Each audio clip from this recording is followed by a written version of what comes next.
Have you ever looked into someone's eyes and realized they're fighting a battle you can't see? That's exactly what happened to Daniel, a single father who thought he was just buying groceries. But when he noticed the cashier's trembling hands, her answer shook him to his core, and by the end of that day, both of their lives would change forever. Daniel pushed the cart slowly through the grocery store, his 7-year-old daughter Lily skipping beside him. Being a single dad wasn't easy. Between work, school runs, and late-night homework sessions, it sometimes felt impossible. But Lily was his anchor, his reason to keep going. That afternoon, Daniel was exhausted.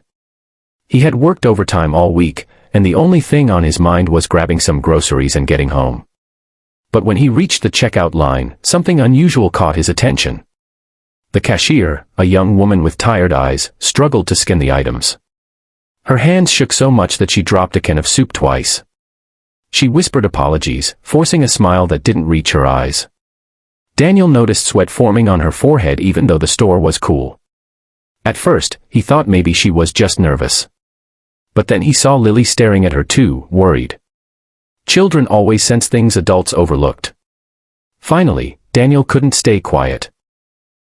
As she handed him his receipt, her fingers trembling, he gently asked, "Miss, are you okay? Why are your hands shaking?" The cashier froze. Her eyes filled with tears. For a moment, Daniel thought she wouldn't answer. But then, in a trembling voice, she whispered words that made his heart stop. "I haven't eaten in 2 days, sir. I'm working double shifts just so my little brother can have food. I can't afford to buy anything for myself." Silence fell between them. Daniel's chest tightened.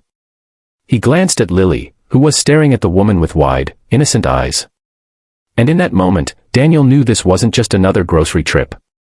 Something bigger was about to unfold. The cashier's name was Emily. She quickly wiped her eyes, embarrassed for saying too much to a stranger. But Daniel didn't move. He could see past the mask she was wearing. He knew what real struggle looked like, because he lived it too. Emily explained, haltingly, that she had been raising her younger brother ever since their parents passed in a car accident. She worked at the store all day and cleaned offices at night, barely sleeping. The shaking wasn't just hunger, it was exhaustion, the kind that seeps into your bones when you're carrying more than you can handle. Daniel's heart broke. He remembered nights when he had skipped dinner so Lily could eat, the shame of telling her, "Daddy's not hungry," when in truth, he just couldn't afford another meal. He knew exactly how Emily felt. For a moment, he hesitated. He was barely surviving himself. Bills stacked on his kitchen table, rent overdue, and his car close to breaking down. How could he possibly help someone else when he could barely stay afloat? But then Lily tugged on his sleeve. In her tiny voice, she whispered, "Daddy, can we help her? Please." That simple question hit him harder than anything. Children didn't measure kindness by bank accounts, they measured it by heart.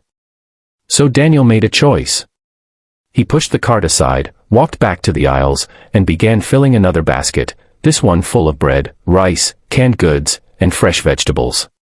He added a pack of milk and even a small box of chocolates. When he brought it back to Emily's counter, she looked confused. "Sir, this isn't yours." Daniel smiled softly. "It's yours. For you and your brother.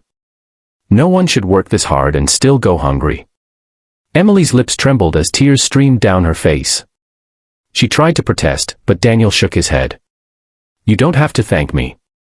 Just promise me one thing, keep going. Don't give up." That night, as Daniel drove home with Lily, he realized something. Sometimes the smallest acts of kindness don't just save someone else, they save you too.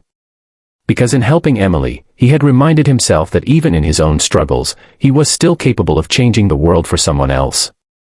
And Emily? That bag of groceries wasn't just food, it was hope.